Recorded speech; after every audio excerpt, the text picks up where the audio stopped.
What's good, y'all? Welcome back to my video. This is part 2 of understanding the Redcat's LR6X controller. In this video, I'll be explaining the endpoints and how they work and how to adjust them. So when you go through the menu, hold it down, enter, and endpoints. Before I get started on this, I just want to say how the endpoints work. The endpoints is not the speed of the servo. The endpoints just adjust the distance of each servo depending on what it is. So it is not the performance or the speed of the servo. It is adjusts the distance or rotation of that servo, if that makes sense.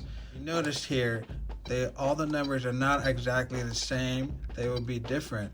And that will be different for every single car, even if you use the exact same servos on every car.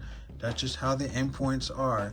It's not about what the number is, it is about where it's positioned on that car and making sure it's in the correct place and not overheating and burning up. Channel 1 is your steering. So this changes the rotation. So as you can see here, the arrow, it moves from the left side to the right side.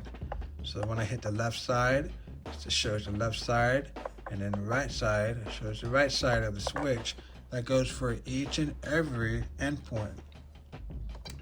Channel 2 is the throttle. You can see as I push up, the arrow is on the right side, and it's going up. And then down, that is your reverse. So as I explained earlier, the endpoints, it is not the performance and speed, it is the distance. Now, channel 2 is for the ESC. Now, the difference for that is the ESC, this will adjust the maximum speed of your RC car. So, for example, if I have it set at 100%, the car is going to go very fast, especially with a 3S LiPo battery. Also for the brakes, it's going to stop very fast and reverse very fast. So which is why I keep mine down pretty low. I have a pretty good spot around 50%.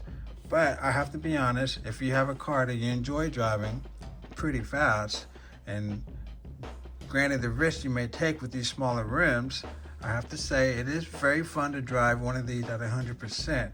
But you have to proceed with caution. These are supposed to be lowriders, not hot rods.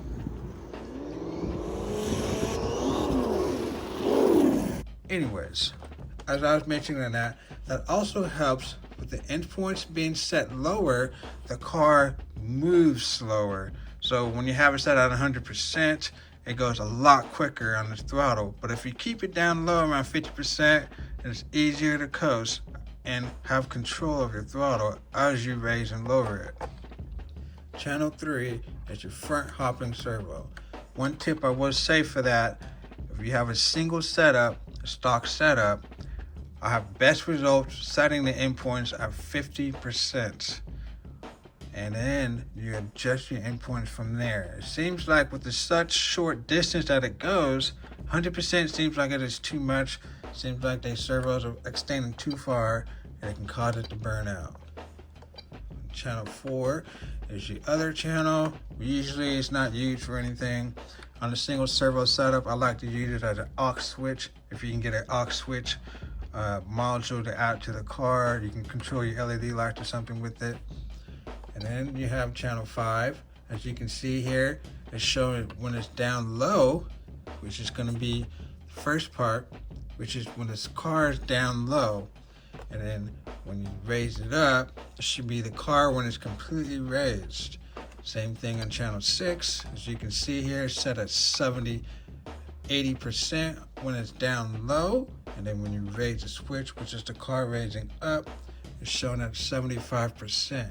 So one thing I want to show here is when you come to making adjustments, say we need this at 75%.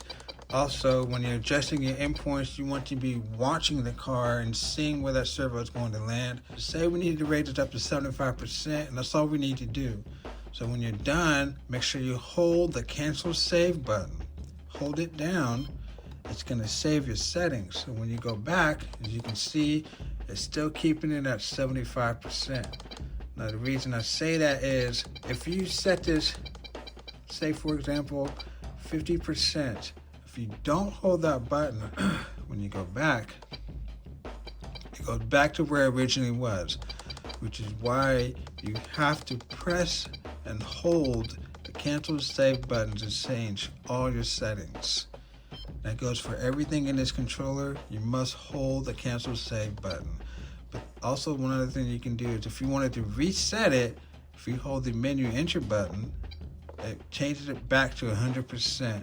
But proceed with caution when you do that. Depending on what adjustments you're making and which part of the car, that can mess up something. For example, say if you have it on channel 3, you want to set it to 100% and your server arm is still attached, it will extend that servo to that point and it can cause it to overheat and burn out.